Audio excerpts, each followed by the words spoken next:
Hi friends, నమస్తే. Welcome to Puddu blogs Telugu. ఎలా ఉన్నారు ఫ్రెండ్స్? అందరూ బాగున్నారా? నేను కూడా చాలా బాగున్నాను.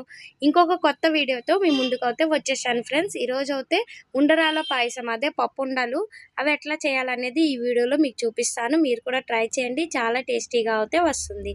దాని గురించని నేను కందిపప్పును అయితే తీసుకున్నాను. కొంచెము ఫ్రై చేసుకొని దాంట్లోకి అయితే వాటర్ వేసుకొని కొంచెం సాల్ట్ను అయితే యాడ్ చేసుకుంటున్నాను. ఒక్క 2 విజిల్స్ అయ్యే వరకు పెట్టుకోవాలి.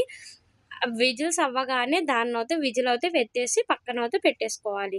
తర్వాత ఒక ఫ్యాన్ అయితే పెట్టుకున్న, దాంట్లోకైతే కొంచెము ఇలాచీలు కూడా వేసి వేయించి అది కూడా పక్కన పెట్టేసుకున్నాను. తర్వాత మళ్ళీ అదే ప్యాన్‌లోన నేనైతే ఉప్మా రవ్వ ఉంటుంది కదా, అదైతే పెట్టేసుకున్నాను. ఇట్లా ఫ్రై అయితే చేసుకోవాలి.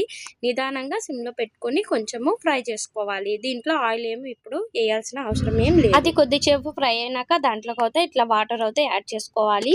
దీన్ని మనము 2 విధాలుగా చేసుకోవచ్చు. అదేంటంటే మనము డైరెక్ట్‌గా ఇక్కడ వాటర్ యాడ్ చేసుకోవచ్చు. లేదంటే మనము అది ఉప్మా రవ్వని ప్లేట్‌లోకి అయితే తీసుకొని వాటర్ వేసుకొని మళ్ళీ వాటర్ వేడెక్కినాక దాంట్లోకి మళ్ళీ కూడా ఉప్మా రవ్వ వేసుకొని అట్లా కూడా చేసుకోవచ్చు. నేనైతే ఇక్కడ డైరెక్ట్ వేసేసాను. దాంట్లోకి కొంచెం చక్కెర, సాల్ట్‌ని కూడా యాడ్ చేసుకొని మళ్ళీ దీన్ని మంచిగా ఉండలు లేకుండా అయితే మెల్లగా కలుపుకుంటూ ఉండలు లేకుండా చేసుకోవాలి. ఆ గెరిటని కొద్దిసేపు ఆపినా సరే అవైతే ఉండలు కట్టేస్తాయి. అందుకని నిదానంగా కలుపుకుంటూ ఇట్లా వాటర్ అంతా ఇంకిపోయే వరకు అయితే మనము కలుపుకోవాలి. ఉప్మా హల్వా చేసుకున్నప్పుడు ఎట్లా కలుపుకుంటామో అట్లా కలుపుకోవాలి.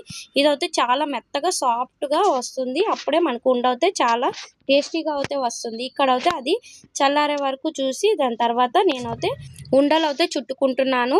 ఆయిల్ అయినా లేకపోతే నెయ్యినైనా తీసుకొని చేతికి రాసుకుంటూ ఆ ఉండనైతే సాఫ్ట్‌గా మనం చపాతీ పిండి ఎట్లా సాఫ్ట్‌గా చేసుకుంటామో అట్లా పిసుక్కుంటూ అయితే ఉండలైతే ఒక్కొక్కటిగా ఇట్లా రెడీ చేయాలి. ఇట్లా రెడీ చేసినాక దీన్ని ఏం చేయాలనేది నెక్స్ట్ ప్రాసెస్‌లో చూపిస్తాను, చూసేయండి. ఈ ఉండలైతే ఇట్లా రౌండ్‌గా చేసుకొని ఇంకొన్ని కొంచెము రౌండ్ కాకుండా ఇట్లా పొడవుగా ఉండేటట్టు అట్లా కూడా చేసుకొని వేసుకున్న చూడడానికి చాలా అందంగా కనిపిస్తుంది. తర్వాత నేను ఒక కొబ్బరికాయను అయితే తీసుకున్నాను. అది కొబ్బరికాయ కొట్టేసి ఇట్లా ముక్కలుగా పల్చగా పొడవుగా కట్ చేసుకుంటున్నాను. ఇవి పల్చగా కట్ చేసుకొని వేసుకుంటే మనకైతే నోటికి తగులుతూ ఉంటుంది. పాయసంలో చాలా టేస్ట్ అయితే వస్తుంది. తర్వాత అన్నీ కట్ చేసుకొని రెడీగా పెట్టుకున్నాను కదా, కొన్ని ముక్కలు కట్ చేసుకున్న, ఇంకొన్ని అయితే కొబ్బరి కూరలాగా అయితే చేసేసుకున్నాను. అవి కూడా పక్కన పెట్టేసుకొని ఒక ఫ్యాన్ అయితే పెట్టుకున్న, దాంట్లోకి నెయ్యిని యాడ్ చేసుకున్నాను. మనం ముందుగా కట్ చేసుకున్న కొబ్బరికాయ ముక్కల్ని కూడా యాడ్ చేసుకొని రెడ్డిష్‌గా అయ్యే వరకు నిదానంగా అయితే దీన్ని ఫ్రై చేసుకోవాలి. ఇదైతే వినాయకుడికి చాలా ఇష్టమైన స్వీటు. మేమైతే వినాయక చవితి రోజు తప్పకుండా ఈ స్వీట్‌ని అయితే నైవేద్యంగా పెట్టుకుంటాము. మీరు ఒక్కసారి ట్రై చేసి చూడండి, చాలా టేస్టీగా అయితే వస్తుంది. చాలా మందికి తెలిసే ఉంటుంది, తెలియని వారు తప్పకుండా ట్రై చేయండి. దీని టేస్ట్ అనేది మీకు కూడా అర్థమవుతుంది. ఇక్కడ నేను నిదానంగా అయితే ఫ్రై చేసుకుంటున్నాను. ఈ ముక్కలు కూడా నెయ్యిలో వేపడం వల్ల టేస్ట్ అయితే చాలా బాగుంటుంది. నా వీడియోస్ కనుక మీకు నచ్చితే ఈ వీడియోని అయితే లైక్ చేయండి, షేర్ చేయండి, సబ్స్క్రైబ్ చేసుకోవడం మర్చిపోకండి. కొత్త వాళ్ళు ఎవరైనా చూస్తే సబ్స్క్రైబ్ చేసుకోండి. మీరు ఒక్క లైక్ చేయడం వల్ల వీడియో అయితే చాలా మందికి రీచ్ అవుతుంది. ఇప్పుడు ముందుగా మనం కొబ్బరికాయలని ఇట్లా కట్ చేసుకొని ఫ్రై చేసుకున్నాం కదా, ఇదైతే పక్కన పెట్టేసుకోవాలి. తర్వాత మనం ఉండరాళ్ళు రెడీ చేసుకున్నాం కదా, అవి కూడా దీంట్లో అయితే వేసేసి మెల్లగా కలుపుకోవాలి. లేకపోతే అడుగైతే అంటుకుంటుంది. ఇట్లా మెల్లగా కలుపుకొని నిదానంగా ఆ నెయ్యిని వేసేసి ఫ్రై చేసుకోవాలి. తర్వాత మనము కందిపప్పుని ఇట్లా ఉడకబెట్టి పక్కన పెట్టుకున్నాం కదా, దాన్ని కూడా దాంట్లోకి యాడ్ చేసుకోవాలి. చూసారా, కొంతమంది కందిపప్పుని ముందేసి తర్వాత ఉండరాల్ని పైనుంచి వేస్తారు. అట్లా వేసినా అవుతుంది, లేకపోతే ఇట్లా కూడా వేసి మంచిగా దాన్ని అయితే కలుపుకోవాలి. ముందు నేను విజిల్ ఎందుకు ఎత్తుకోమన్నానంటే ఇది మొత్తము పేస్ట్ లాగా అయిపోతే దీని టేస్ట్ అయితే బాగుండదు. అక్కడక్కడ మనకి పప్పు తగులుతుంటేనే టేస్ట్ బాగుంటుందని నేనైతే కుక్కర్ విజిల్ని అయితే పైకి పెట్టుకోమన్నాను. తర్వాత ఇది చూడండి, ఇక్కడ షుగర్ను అయితే నేను టేస్ట్కి తగినంత యాడ్ చేసుకుంటున్నాను. మనం 1 కిలో చేసినాం అనుకోండి, కిలోకి కొంచెం తక్కువ వేసుకున్నా సరిపోతుంది. 800 గ్రామ్స్ అట్లా షుగర్ యాడ్ చేసుకొని దీన్ని అయితే మంచిగా ఇట్లా కలుపుకోవాలి. షుగర్ కలుస్తుంది, కలిస్తే వాటర్ అంతా వస్తుంది కాబట్టి వాటర్ కూడా ఏం యాడ్ చేసుకోకండి.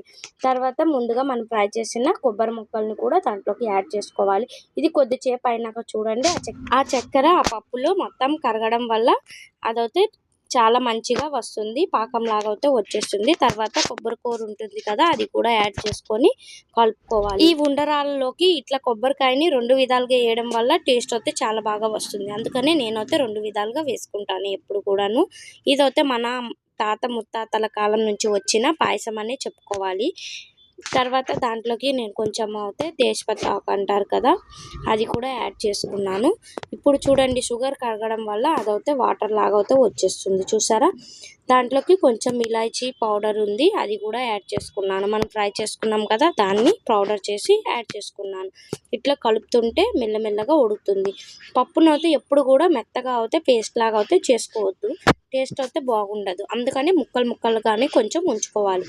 దాంట్లోకి కొంచెం సాల్ట్ని కూడా యాడ్ చేసుకొని నెమ్మదిగా కలుపుకుంటూ చూసుకుంటూ అడుగు అంటకుండా చూసుకోవాలి. చూడండి ఒక్క 2 మినిట్స్ అయినాక ఎంత మంచిగా వచ్చిందో, ఎంతో టేస్టీగా ఉండే ఉండరాల పాయసం, పప్పు ఉండల పాయసం రెడీ అయిపోయింది. మీరు మీ సైడ్ ఏమంటారు అనేది కామెంట్ చేయండి. నా వీడియో కనుక నచ్చితే వీడియోని అయితే లైక్ చేయండి. మీ ఫ్రెండ్స్కి మీ ఫ్యామిలీ మెంబర్స్కి అయితే తప్పకుండా షేర్ చేయండి.